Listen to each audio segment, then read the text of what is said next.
পুড়ে গেলে নি পুড়লে নি না গো না পড়ে নাই মাশাআল্লাহ লাল লাল শীত কেলে বেল আয়োজন দিয়ে দেশ উড়ানে রয়েছে ধান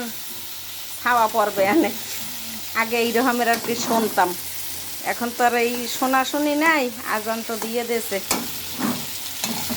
লাল শাক ভাজি করলাম লাল শাক এদি সবুজ শাক এক বন্দা 30 টাকা নেস তবে মাছ ভাজিটার কালারটা সুন্দর হইতে আছে কি কন আমেরা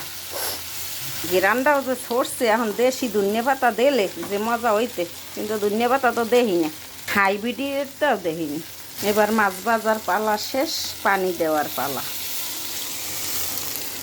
পানি অবশ্য দিয়েছি তবে জল জল তো আর রাখবো না হ্যাঁ বাজা বাজা হরমু ভাবছি একটু রান্না করমু ফাহে জহে ভালো লাগলে একটু ভিডিও ধারণ করমু যেহেতু পেজগুলো আছে বিউরও দরকার নাই টাহারও দরকার নাই ভালো লাগবে তাই একটু আর ফেসবুক মামুন নিয়ম মানানোরও দরকার নাই হেরটা খাইও না পড়িও না যখন মনে চাইবে দিমু যখন মনে চাইবে না দিমু না